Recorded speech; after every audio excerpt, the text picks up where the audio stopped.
This is still the Jeff Lunch right here, Tony Daniel 3 PMC in case you just locked on. Still on a Tuesday edition, like I said, I've been saying this from the start of the show that we're going to be having a conversation with someone I feel like now Joy FM is slowly becoming his home. Am I right if I say that? Absolutely, man. Absolutely. Mukuka is our guest today. There's a brand new song out, in case you did not know.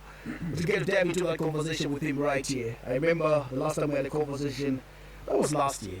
Yes. And it feels like last year. It feels like we recently had a conversation because of your song has been playing right here. The other song that you came to talk about right here as well. I remember we was talking about your brand, which we're going to be talking about later.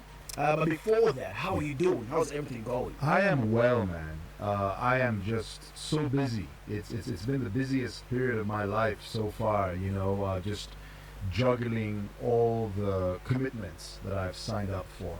You know, it's all great stuff. It's stuff that I'm passionate about, and now I'm learning how to work on that balance. So it's been a phenomenal period. It's been full of growth and a lot of happiness, but a lot of work. Yeah, there's a lot of weight on my shoulders. Last time we had the conversation, you were telling me about you going to India. Yeah. Let's talk about it. I was here before. Yeah, you were there. India, you were here. You came through and you were talking about it, saying I'm excited because I'm going there for the first time. Let's talk about the experience, how the event went. Yeah. India was so cool, man. It was my first time playing in Asia, and my first time visiting India, and I guess visiting Asia as well outside of Dubai. And what was impressive is to see how much Indians like Afro House. It's crazy. It's crazy. Afro House. And before me, I think 2-3 weeks before I went, Black Coffee was there. And then I went. And so I did an India tour. I landed in New Delhi. I had my first show in Bangalore. And then I went to Hyderabad. And then I ended up in Goa for the last show. Then flew back to Delhi, flew back to Zambia. 2 days later, launched my gin 1964. So it was a back-to-back period. Unfortunately, I couldn't really discover much of the country. You know, India is a massive country with incredible culture that runs deep and that is very, very old. So I'm hoping the next time I manage to get to that part of the world, I can spend some time away from work, just traveling, exploring, tasting the different foods, meeting the different people. But it was a great experience, and I look forward to going back. You make it sound so easy. I remember last time we had a conversation, I even asked you a similar question. But let's talk about maybe some of the challenges that you went through, making the playlist, going in a new country, and you don't know what these people like. No, for sure. I was scared in the beginning. I was like, wow, India, okay, let's see. But what encouraged me was that I know a lot of my friends have been going. So friends in the Afro House scene, DJs, they've been going to India for the last 2 years, back to back, non-stop. In fact, I was supposed to go to India initially in January, but that plan didn't work, so I ended up going at the end of the year, and I'm happy it did, and I'll probably go back again in a few months. So I know that they are vibing to Afro House, but I needed to see it with my own eyes, and I did, especially in Bangalore. But I know Goa also has an amazing scene. I wasn't in Goa for much time. I was there for less than 24 hours. And in each city, I was less than 24 hours. You know, it was probably like 18 hours per city. All I was seeing is basically the hotel rooms, the airports, and the long drive between the hotel and the airport, and of course the clubs as well. So, because it's a big country. So it was a great experience, but I need to go back. Nice. Let's talk about your brand. Yes. Something that I want to find out and focus more on it. Last time you came through, you were talking about how excited you are. But let's talk about the brand and some of the information that people need to know. Yeah. So I guess the last time I was here, I don't even know if I revealed that I was about to drop something. You did. You spoke about 1964. You spoke about the launch you were about to do. Fantastic. The only thing that was remaining was us to get to see how it looks and how everything went. Have a look as we're talking. I'll just be seeing it on social media. Touch it. Okay? Yeah, so tell us about it. Touching is free. So it's going really well, man. Yeah. We launched the brand end of December, so it's been out there for just over 2 months. Our initial small consignment that we started with sold out in just a matter of weeks, which was very encouraging. and now we are fully stocked and spreading the brand very fast, especially in Lusaka. You can find it in the Copper Belt in a few places. We have a website that is up and running, so if you go to our social media pages, that is 1964 Craft Gin on Instagram, Facebook, Twitter, it has a link to our website. On that website, you can read about the brand story.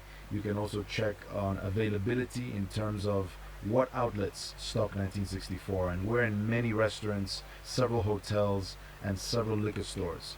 And within the next week, we will be hitting one of the largest supermarkets within Zambia and within the region, actually. So we're very excited. We're growing fast. We're building the team, and we are communicating the message and the vision that we've had from the beginning, which is 1964 gin is a symbol of Zambian freedom, a symbol of Zambian pride, and a symbol of Zambian excellence. And the last statement there is perhaps the most important one, because we are aware that we are free people. You know, Zambia is a free country. It's a peaceful country. It's a peace-loving country. But we want to now show that Zambia can also be a country of excellence, not just peace and freedom and all of that, and stability. That we know. We've owned that for some time.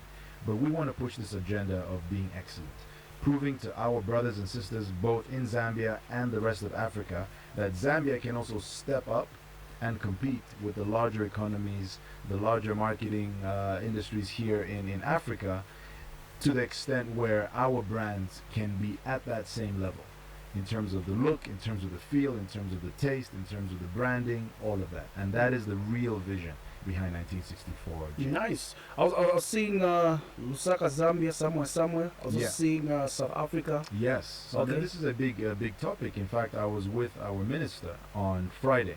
There was a tourism event. So Zambia as a country uses a marketing agency to market Zambia to the rest of the world for touristic exploitations, endeavors, you know, opportunities. And this company is based in London. So they sent a delegation to meet the industry, all tourism stakeholders, including our minister, our PS, and there was another minister present, and various industry stakeholders within tourism, hospitality, and all of that. So we were there.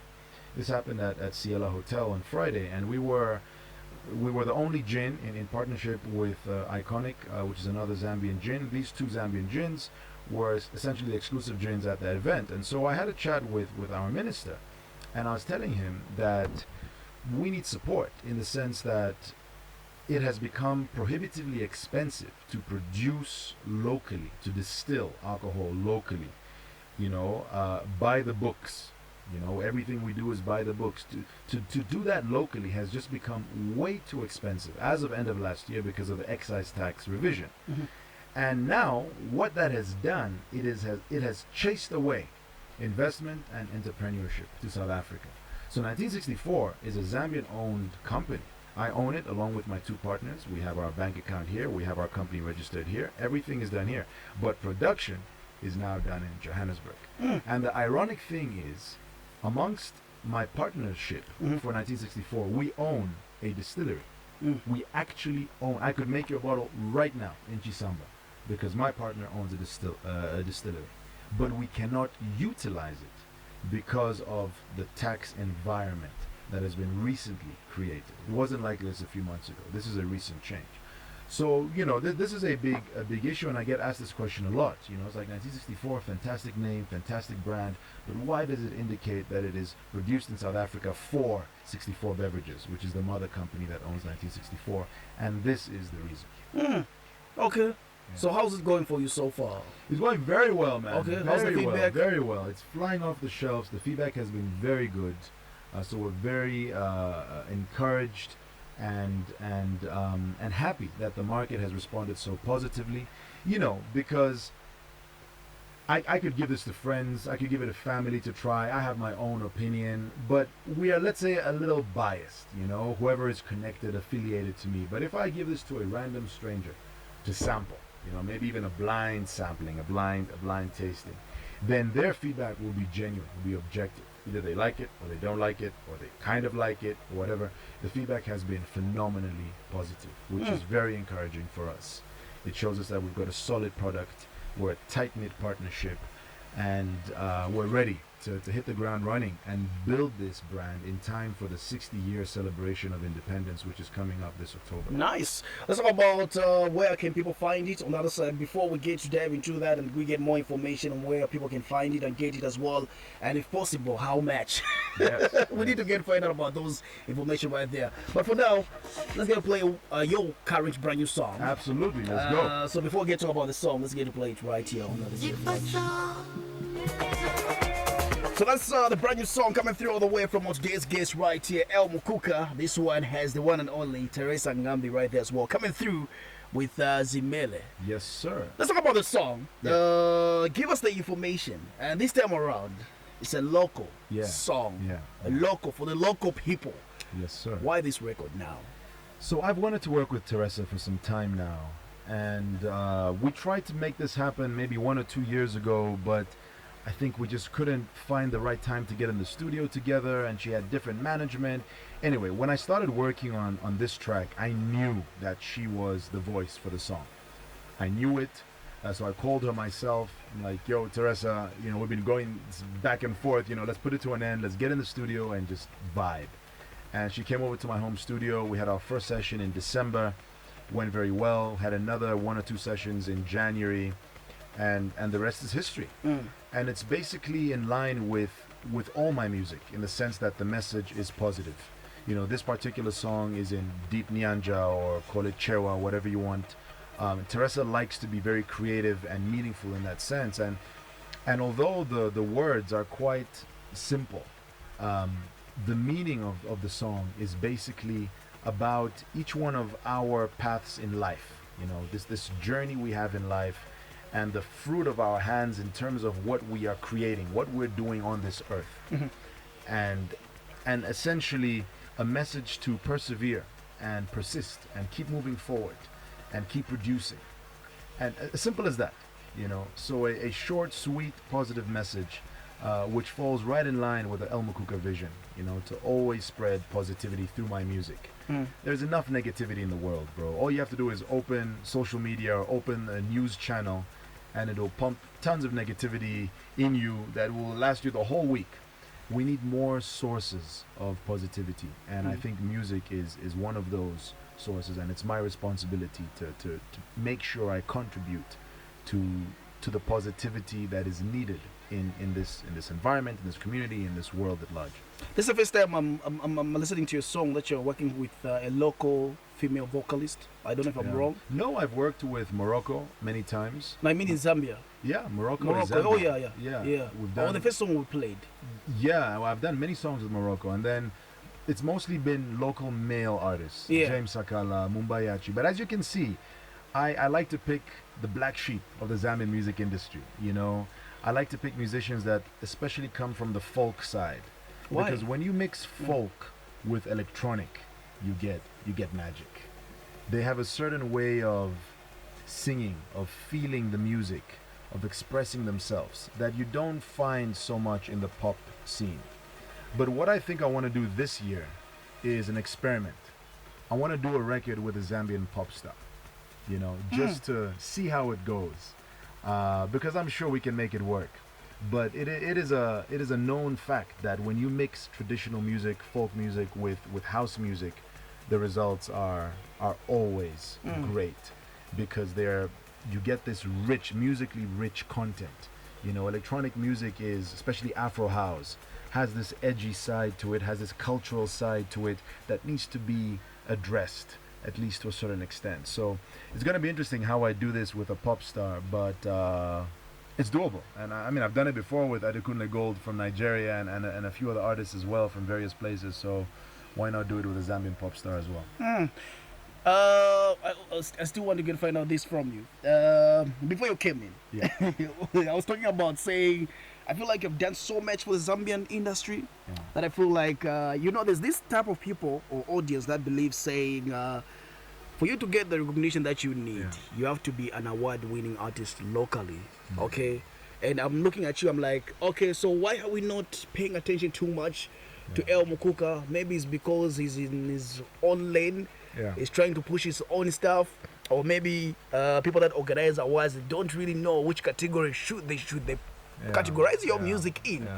yeah. Do you sometimes think in those lines? Sometimes. It's a good question. I mean, sometimes it crosses my mind because I've been operating professionally in Zambia for 11 years. And in 11 years, I've won 2 awards. One of them was 10 years ago, Born and Bred Music Video Award. Yeah. Now the Born and Breds don't exist anymore. And last year, end of last year, I won a Deuce DJ award Yeah. for Best Producer, I think. But that's about it. I'm not the kind of person that chases awards because at the end of the day, awards don't say anything about your creativity. They don't say anything about your talent. They don't even sometimes say anything about your success. And what I find challenging in Zambia is that people still struggle to categorize people like me, which is not difficult. I mean, we're such a modern community and a city. You know, Lusaka is a very metropolitan city, even more than some of our neighbors. You know, we speak English. We're so welcoming. We have various cultures, various religions. It's a very open society. So it puzzles me why we are still so close-minded, you know? It's easy to just add another segment to an award saying Best Electronic Music Artist or Best DJ Producer. Because there's a difference between me and a club DJ who just plays other people's songs. They don't produce. So they are just DJs. I'm producer DJ. I'm like an artist DJ where you experience the 360-degree experience of being a DJ. And I can understand 11 years ago, people didn't get that. You know, I would be invited onto national television and they would say, man, you're such a good singer. Like, wow, yeah, okay. Maybe after a few years, they'll realize that I'm not actually a singer. Yeah. And eventually they did realize, but for some reason, their award ceremonies have remained close-minded.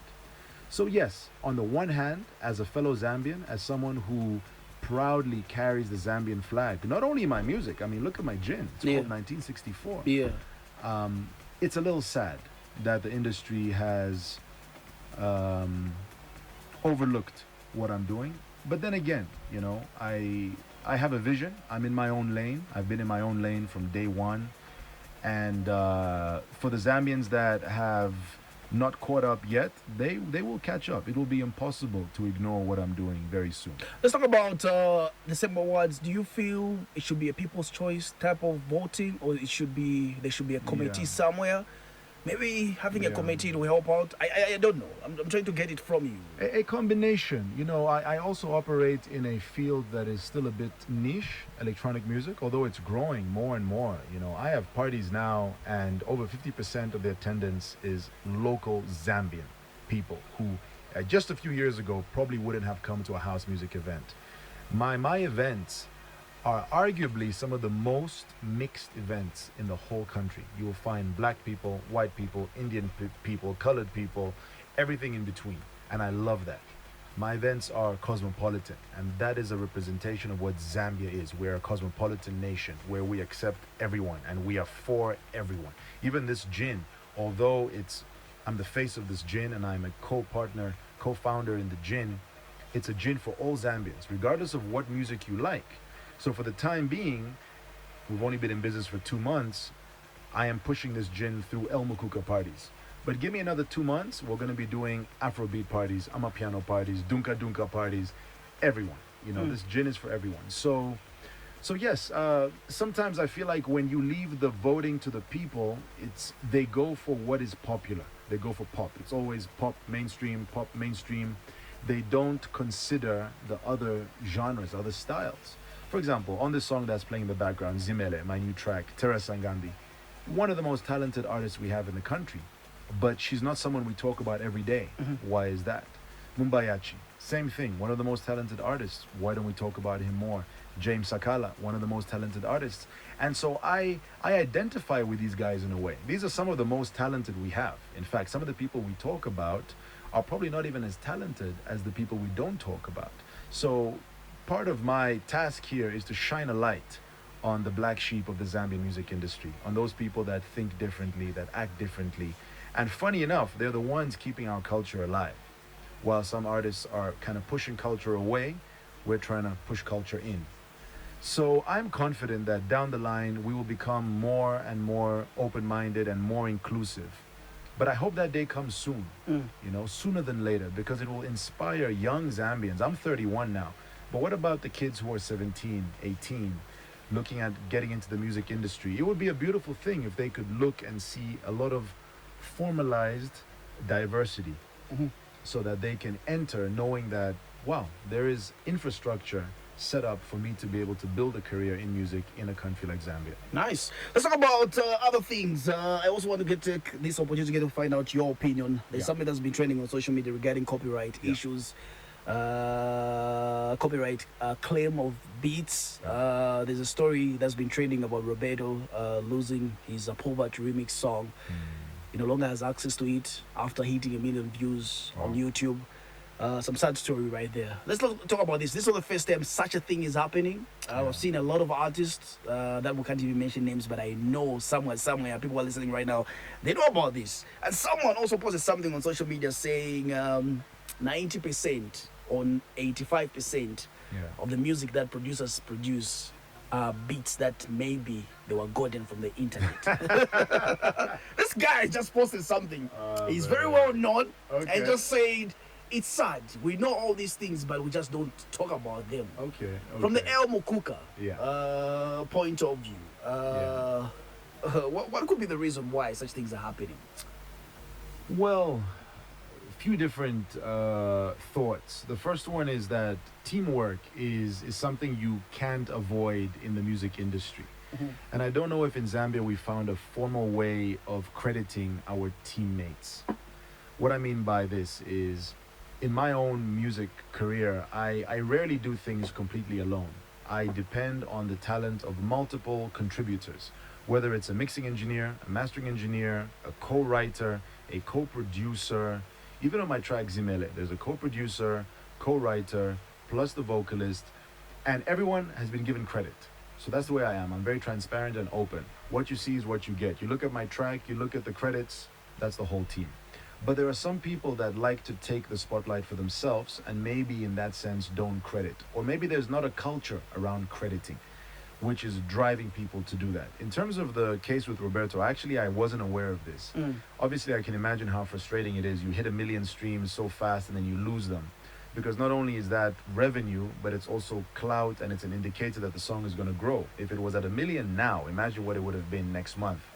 So it's a shame that it had to be taken down. And without speculating, because I don't know the situation, I think copyright is a big issue that we need to talk about. And I predict in the next 5 years, Zambia's first lawsuits in the area of copyright infringement. And I actually support that.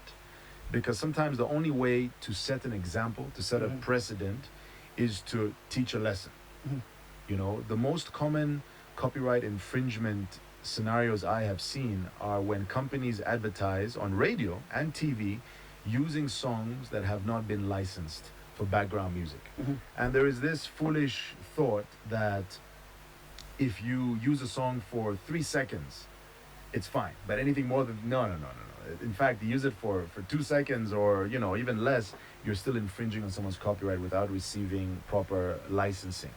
So what will probably happen in the next few years is there will be a big case where someone has infringed upon someone else's copyright, and there will be enough of a financial backing to take that case to court.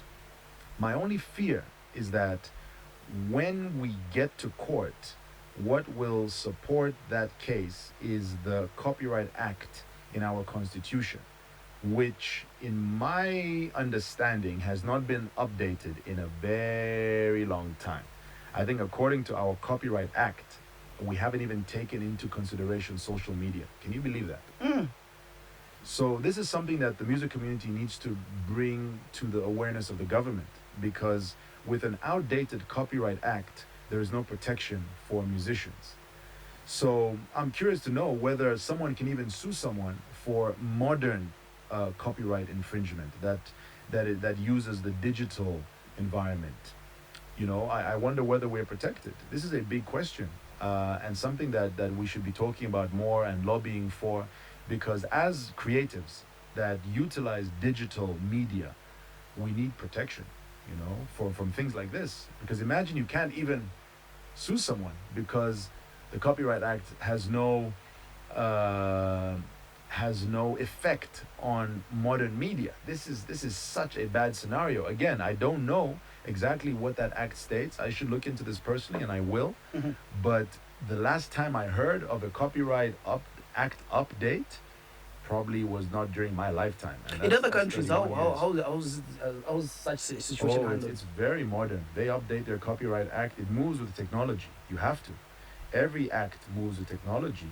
Technology is affecting our lives, and imagine the kids being born like now or in the last 10 years. They their cell phones are like part of it's an extension of the body. They can't act, they can't think, they can't live without technology. So you have to embed that. And in other countries, it's very sensitive. One slight breach of someone's copyright, and you are liable for being sued. Mm. There's some producers that will produce a song for someone without knowing, saying this producer didn't even make a beat from scratch. Yeah. Some artists will complain about such things in Yeah. situations like that. Imagine if the El Mukuka type of arrangement, this song that Yeah. we were just for playing, Yeah. you just went in the studio, you find the producer saying, I made this. Yeah. Then upon dropping the record, you only find Yeah. out saying, But I'll tell you how you can protect yourself. So Okay. when I release my music, I copyright every track, because I have a publisher, and my publisher does an international copyright registration for every song. So let's say I drop Zimele. I did drop it on Friday. 2 months from now, someone comes up with a track that sounds very similar. I can easily go after them and say, you are infringing on my copyright. Not only do I have evidence that I started working on this song and released this song before you, but I even have a certificate of registration with a copyright, body, someone like Zamcops. But they exist all over the world. And Zambian musicians can even work with the international ones. You don't just have to work with the local ones. So in that case, there is so much evidence that I came first. It was my invention. I released this. You have infringed upon my copyright, and you're liable to pay damages and all of that. So registering our work is very important. And this brings us to another topic, which is the Zamcops topic, which is opening Pandora's box. I don't want to say too much, but even it's been a debate somewhere. yeah, Zamcops. I'm just gonna say in one sentence, I am far from impressed. Far from impressed. So as a community, as a music community in Zambia, we need to do better to protect our creatives in music. Why don't you sorry to cut you, but Yeah. why don't you take part in such, when maybe there are elections, maybe participating in such things? You're right. It's about time. I think it's about time. And now with the experience that I have from working internationally and working locally, I think I have some valid contributions. You're absolutely right. I will actually do that. Yeah. Let's get to move on. I know we spoke about your brand. Yes. Also, I want to get to find out more information. Your brand is out, 1964. It's something that I also want to get to find out, where can people find it. Yes. And the taste. Give us a reason why we should get one. Like if Sure. someone is listening right now, Yeah. why should they go and get one? Sure. So there are many gins on the market. I'm sure everyone has their favorite gin already. 1964 is a craft gin. It's not a commercial gin, which means that we produce in smaller amounts. But it also means that we put a bit more love and care into every single bottle that we make. That is the definition of craft gin. And this particular gin is a party-oriented craft gin. So it's not as expensive as your typical craft gins, but it's also obviously not as cheap as your commercial gins. It's right there in the middle. In terms of taste, we wanted to give it an indigenous flavor. So we use the fruit of the baobab tree. You know that fruit, right? The white seeds. Yeah. And we put a lot of citrus, so a lot of orange. So even when you just open the bottle, you will smell the citrus and you taste it, and it's got a strong citrus flavor as well, which makes it a very easy drink. Not that kind of gin that is sharp and hard on the palate. This one is smooth and easy, because the intention is you should be vibing, dancing, chilling, partying with 1964 in your hand. And then from like a holistic point of view, it's a symbol of Zambian freedom and pride. So every sip you take of 1964 is literally a sip of freedom. So in terms of availability, we are becoming more and more available every single week. We are spreading to at least 5 new outlets. This has been happening since the end of December. If you want to look at the full list of where we're available, that is available on our social media pages. 1964 Craft Gin on on Instagram, Facebook, Twitter, which is now X, or you can just Google it and go straight to our website. That list is also available there. We are about to enter one of the largest supermarkets in the country. I don't want to reveal any details just yet, but that will happen in the next week or so.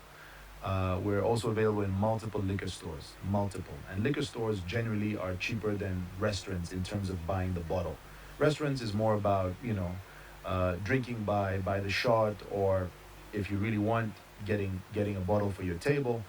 Liquor stores is literally, you pick it up, you take it to a party, you take it home, and we're available in multiple liquor stores in multiple neighborhoods. So geography is something we're considering as well. We want to be placed in the various regions of Lusaka, firstly, before spreading to the rest of Zambia, so that everyone has an access point, an easy access point. In addition to that, in a few weeks, we're going to launch a free delivery service directly from our website, direct, with an incentivized price for our clients. And all you will need to do is go onto the website, follow the procedure to order, and a bottle will be delivered to you, whether you're in the office, whether you are at home lying down on the sofa, wherever you are, at your convenience, just to show our level of passion and dedication to building this brand. Are there any countries that were pushing this? At the moment, it's just Zambia. We launched just over 2 months ago, but rest assured that within the next 12 months, we will have plans already for expanding outside of Zambia. That's the goal. Nice. Maybe your remix, your brand new song is out, it's been out. Maybe where can people find it? Maybe your remix, anything else that you wanted to talk about on the Joy Flange? Yes, go check out the new track. I'm super excited about it, called Zimele with Teresa Ngambi. You can find it on YouTube, you can find it on Spotify, Apple Music, Deezer, or go straight to my social media platforms. That's EL space Mukuka on Instagram, Twitter, Facebook, whatever you use. Go check it out. Much love. Thank you so much. Thank you to Joy FM for having me once again. It's an honor to be here to talk about my music and my gin, and looking forward to being back. Nice. It was good having a conversation with you right here. Now let's get to play the song again right all the way for today's guest.